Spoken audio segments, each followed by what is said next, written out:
Hello जी, नमस्कार, बहुत बहुत स्वागत आप सभी का इस प्लेटफॉर्म पे मेरे यानी पीयूष उपाध्याय के साथ में।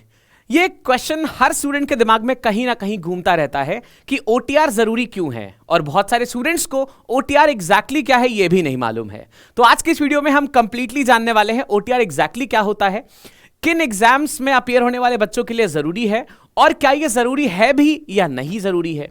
सारी इंफॉर्मेशन वीडियो के अंदर आपको मैं बताऊंगा। अगर आप चैनल पे नए हैं तो सब्सक्राइब बटन पर जरूर टैप करिए, क्योंकि ऐसी इंपॉर्टेंट अपडेट्स आपको इस चैनल पे रेगुलरली मिलती रहती हैं। तो चलिए जानना शुरू करते हैं सबसे पहले कि ओटीआर एग्जैक्टली होता क्या है। देखिए, आपने ऐसी बहुत बार समस्या फेस की होगी या अपने फ्रेंड से जरूर सुना होगा आपने कि यार रजिस्ट्रेशन स्टार्ट हो गया है, मैंने फॉर्म में कोई इंफॉर्मेशन गलत भर दी है, नाम का स्पेलिंग गलत हो गया है, एज गलत भर दी है, या मेरा एड्रेस गलत भर गया है। आपको हो सकता है कई बार अपने डॉक्यूमेंट्स मिल ना रहे हो एग्जैक्ट टाइम पे। तो इस सारी प्रॉब्लम्स से निजात पाने के लिए, यानी ऐसी प्रॉब्लम्स कैंडिडेट्स मेन टाइम पे फेस ना करें, इससे निजात पाने के लिए ओटीआर नाम का एक प्रोसेस गवर्नमेंट ने लॉन्च किया। अब ये ओटीआर एग्जैक्टली क्या होता है, इसको वन टाइम रजिस्ट्रेशन कहते हैं। देखिएगा, जैसे मान लीजिए आपने अगर ओटीआर कर दिया, मान लीजिए आपने एसएससी के लिए ओटीआर कर दिया। अब जिन एग्जाम्स में ओटीआर वैलिड होगा उनके लिए क्या होगा कि आपको ओटीआर आपने रजिस्टर कर दिया, इसमें आपकी कुछ इंफॉर्मेशन सेव हो जाएगी। आपने क्या किया, अपनी इंफॉर्मेशन इसमें सेव कर दी। अब जब भी आप फॉर्म भरेंगे तो आपको सारी डिटेल्स भरने की जरूरत नहीं होगी, उस ओटीआर नंबर के थ्रू ये सारी डिटेल्स वहां पे फेच कर लिया जाएगा। यानी कि आपको बार बार सारे डॉक्यूमेंट से देख के अपनी डिटेल्स को उसमें फिल नहीं करना है। एक बार आपने फुर्सत से चीजें भर दी हैं, फिर वो सेव हो जाएगी एक स्पेसिफिक टाइम के लिए। ठीक है। अब इसमें भी चीजें होती हैं कि जैसे मान लीजिए आपने कुछ पुरानी फोटोज अपलोड कर दी हैं, अब टाइम हो गया उस चीज को, और एग्जामिनेशन जब आया तो काफी टाइम के बाद आया, अब आपको अपनी फोटो अपडेट करनी पड़ सकती है। तो कौन सी चीजें अपडेट करनी पड़ सकती हैं उस बारे में भी बात किया जाएगा। ओटीआर आपको समझ में आ गया है। ओटीआर एक जनरलाइज सा रजिस्ट्रेशन है जिसमें आप अपनी सारी इंफॉर्मेशन को रजिस्टर कर देते हैं। अब ये ऑनलाइन आपकी सारी इंफॉर्मेशन सेव हो गई है। अब ये कौन कराता है, देखिए, जैसे मान लीजिए मैं बात करूं सीपीओ की, मैं बात करूं स्टेनो की, मैं बात करूं सीजीएल की, मैं बात करूं सीएचएसएल की, तो ये सारे एग्जाम जो होते हैं ना, इनको कंडक्ट कराने वाली बॉडी होती है एसएससी। इसीलिए एसएससी एक एग्जाम कंडक्टिंग बॉडी है जिसके अंडर में बहुत सारे एग्जाम्स आते हैं। तो एसएससी अपना ओटीआर करवाती है। इसी तरीके से यूपीएससी में बहुत सारे एग्जाम्स आते हैं, इसी तरीके से पीएससीज बहुत सारे होते हैं, जैसे यूपीपीएससी होता है, बीपीएससी होता है, ऐसे ही बहुत सारे आते हैं। तो ये सारे जितने भी एग्जाम कंडक्टिंग बॉडीज होती हैं ना, ये अपने ओटीआर कराती हैं कि भाई हमारे एग्जाम्स या हम जितने एग्जाम्स कराएंगे उन एग्जाम्स के लिए आप हमारे पोर्टल पर रजिस्टर कर दीजिए। अब इन सबके अलग अलग पोर्टल्स होते हैं। अगर हम बात करें इनकी, तो पोर्टल्स के लिए देखिएगा, यहां पे सबसे पहले अगर हम बात करें कि पोर्टल्स कौन से हैं, तो देखिए एसएससी जो है वो स्टेनोग्राफर के लिए फिलहाल, सीजीएल के लिए और सीएचएसएल के लिए आपको ओटीआर मांगता है। ओटीआर सीजीएल, सीएचएसएल और स्टेनो के लिए मांगता है। अब कहां से कर सकते हैं, देखिए एसएससी का अपना ओटीआर पोर्टल है। आप एसएससी की वेबसाइट पर जाएंगे, वहां पे इनका स्पेसिफिक ओटीआर पोर्टल है, यहीं से रजिस्टर करेंगे। ठीक है। अब यूपीएससी के जो बच्चे तैयारी कर रहे हैं, जैसे आईएएस का एग्जाम, सीडीएस का, एनडीए का, इनमें भी वैलिड होता है। ओटीआर आप कर सकते हैं upsconline.nic.in के थ्रू। जितने बच्चे पीएससीज के लिए तैयारी कर रहे हैं वो उनका सेपरेट ओटीआर पोर्टल्स बने होते हैं, उनके थ्रू आप रजिस्टर कर सकते हैं। तो इनके अलावा और कहीं से भी रजिस्टर मत करिएगा, वो मे बी फेक हो सकता है। तो थोड़ा सा एक बार इंस्पेक्ट कर लें कि आप कहां से रजिस्टर करना चाहते हैं। ठीक है। अब देखिए एसएससी ने मैंडेटरी कर दिया है, और यूपीएससी वालों ने 2022 के बाद से इसको मैंडेटरी कर दिया है ना। और जो पीएससीज होते हैं, मोस्ट स्टेट्स क्या करते हैं, इसको मैंडेटरी कर चुके हैं। कुछ में ये मैंडेटरी अभी नहीं है, तो वहां पे छूट मिल सकती है, जनरली आप कर भी सकते हैं। ये बेटा किया ही इस वजह से गया है ताकि स्टूडेंट्स को मेजरली प्रॉब्लम फेस करने को ना मिले कि उनकी डिटेल्स गलत भर गई हैं, जिस वजह से वो कई बार एग्जाम्स देने नहीं जा पाते थे, या एग्जाम्स देने पहुंचे हैं, डिटेल्स मैच नहीं कर रही तो उनको एग्जाम नहीं दिया गया, तो पूरा साल बर्बाद होता था। इस वजह से निजात पाने का ये एक बहुत अच्छा तरीका था। ठीक है। अब इससे फायदा क्या क्या होता है, क्यों हम करें, तो सबसे पहले कि आपकी एक सिंगल प्रोफाइल बन जाएगी जिसमें डिटेल्स स्पेसिफिकली सेव हो चुकी हैं। अब आपको परेशान नहीं होना है कि मेरा एड्रेस कहीं आधार में ये है और अभी मैंने ये लिख दिया, इसका कोई दिक्कत नहीं होगा। मेरी डेट ऑफ बर्थ क्या है, अभी मैंने गलती से यहां वो भर दिया, ऐसा कुछ भी नहीं होने वाला है। टाइम सेविंग होता है, जितने भी आपको फॉर्म्स भरने हैं उस एग्जाम के रिगार्डिंग आप वो भर सकते हैं, बार बार आपको डिटेल्स दोबारा एंटर करने की जरूरत नहीं पड़ेगी। ऑटो फिल मोड पे होता है, आप ये डाल के अपनी डिटेल्स को ऑटो मोड पे फेच कर सकते हैं।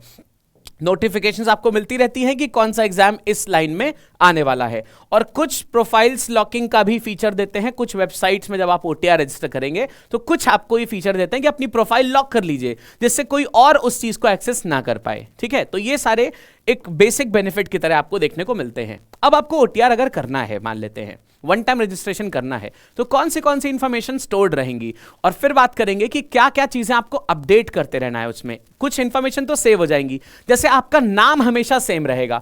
अब ऐसा नहीं होगा कि आपका नाम वैसे राहुल था, एक एग्जाम आपने राहुल नाम से दिया और अगले एग्जाम में आप अपना नाम मनीष करना चाहते हैं, ये पॉसिबल नहीं होगा, है ना। तो फुल नेम आपका हमेशा वही रहेगा, फुल नेम आपको भरना पड़ेगा। डेट ऑफ बर्थ आप भरेंगे, ध्यान रखें डेट ऑफ बर्थ हमेशा जो 10th के मार्कशीट में लिखी हुई है वही वाली डेट ऑफ बर्थ आपको भरनी चाहिए हमेशा।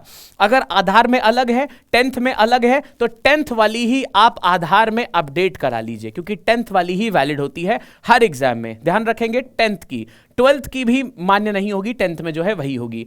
एड्रेस और स्टेट आप याद रखें हमेशा, जो आपने आधार में लिखवाया है वही वाला फिक्स रखेंगे। ठीक है, बाकी सारी आईडीज में भी वही सेम करा लीजिए। मोबाइल नंबर और ईमेल हमेशा वैलिड दीजिएगा, ये नहीं कि पापा का दे दिया, मम्मी का ईमेल आईडी दे दिया, ये सब मत करिएगा, क्योंकि इस पे ही नोटिफिकेशंस आते रहते हैं। एजुकेशनल क्वालिफिकेशंस या फिक्स रहती हैं, ऐसा नहीं है कि आपने आज बीए किया हुआ है और कल आप बीएससी कर लेंगे, ऐसा नहीं होता है। लेकिन एजुकेशनल क्वालिफिकेशंस में अपडेट दिया जाता है, क्योंकि मान लीजिए किसी बच्चे ने क्या किया हुआ है, अभी तक सिर्फ बीए किया हुआ है, मान लेते हैं 2 साल बाद में वो करना चाहता है, या एमए फर्स्ट ईयर के लास्ट में है, वो थोड़े दिन बाद ही वो क्या हुआ, एमए भी उसने कर लिया कंप्लीट। अब ये इंफॉर्मेशन आप इसमें ऐड ऑन कर सकते हैं। सो एजुकेशनल क्वालिफिकेशंस में ऐड ऑन करने का फीचर आता है, या चेंज करने का फीचर मिलता है। फोटो एंड सिग्नेचर में भी चेंज का फीचर मिलता है। सिग्नेचर तो आपका चेंज नहीं होगा, लेकिन फोटो अगर काफी टाइम हो गया है तो आपका शक्ल हो सकता है बदल गई हो, इस वजह से पुरानी फोटोज या नई फोटोज में अपडेट आपको ये अलाउ करते हैं। ठीक है, स्कैन्ड चाहिए होगी, ये चीज ध्यान रखिएगा, आपने ऐसे फोटोकॉपी कराया हुआ नहीं होना चाहिए। आधार या आइडेंटिटी प्रूफ आप वही वाला दीजिएगा जिसमें सारी डिटेल्स आपके 10th के मार्कशीट के हिसाब से मैच कर रही हो। मेक श्योर कि आधार और 10th में सारी डिटेल्स मैच कर रही हो, चाहे वो नाम हो, चाहे एड्रेस हो, कोई भी चीज हो। प्लस एक चीज याद रखिएगा, जो इंडियन पेरेंट्स होते हैं वो कुमार लगाना अपने साथ में कभी कभार बहुत मैंडेटरी समझते हैं। तो ये जो कुमार लगता है ना, या फिर ये जो प्रसाद लगता है नाम के बीच में, जो मिडिल वाला नेम होता है, ये अगर कहीं पे मिस हो गया है तो इस चीज से अब कोई फर्क नहीं पड़ता है। तो इस बात में ज्यादा मतलब परेशान होने की जरूरत नहीं कि मैंने वैसे कुमार लिखा था, इसमें कुमार नहीं लिखा है। एसएससी ने अब इस चीज को अच्छे से समझ लिया है। ठीक है, तो फिलहाल यहां पे इतनी चीजें हो रही हैं। अब इसको ध्यान क्या रखना है आपको, कि आपको ओटीआर बहुत ध्यान से भरना है, क्योंकि आगे आने वाले जितने भी एग्जाम्स हैं उनमें इसी से डिटेल्स फेच होने वाली हैं, तो आप उसको ध्यान से रखें। कुछ इनकी जो फील्ड्स हैं उसको बाद में आप चेंज नहीं कर सकते हैं। जैसे अगर हम बात करें फील्ड्स में, तो नाम नहीं बदल सकते बाद में आप, डेट ऑफ बर्थ नहीं बदल सकते, एड्रेस स्टेट नहीं बदल सकते हैं। एड्रेस चलिए बदल सकते हैं, अगर आपने कहीं घर रिलोकेट किया है तो ये भी आधार के थ्रू हो जाएगा। मोबाइल नंबर वैसे तो अलाउड नहीं होता है, कुछ कुछ में हो सकता है अलाउ हो जाए। एजुकेशनल क्वालिफिकेशन आप वैसे ही रख सकते हैं, इसमें ऐड ऑन कर सकते हैं आप कोई और क्वालिफिकेशन, फोटो चेंज हो सकती है, इतना अलाउड होता है। ठीक है, कुछ चीजें बिल्कुल भी चेंज नहीं होंगी।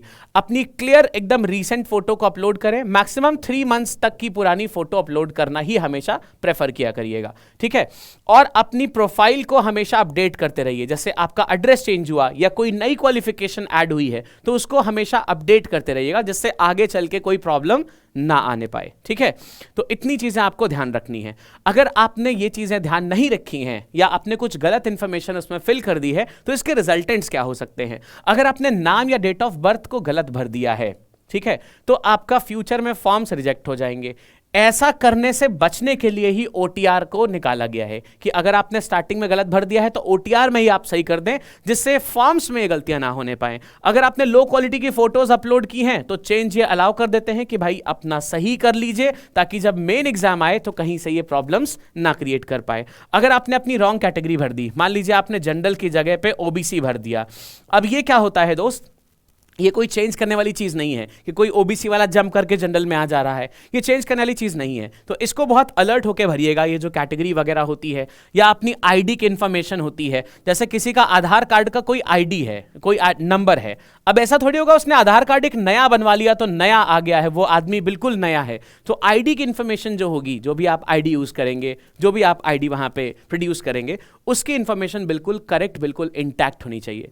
तो ये सारी चीज़ें जो होती हैं ये बनाती हैं इस चीज़ को एकदम वैलिड चीज़ बनाती हैं ये, ताकि ओटीआर जो है वो आपके फॉर्म फिलिंग से लेके आगे तक के पूरे प्रोसेस में आपका बहुत ज़्यादा सहयोग कर पाए, कोई भी इंफॉर्मेशन आप गलत ना भर पाएं।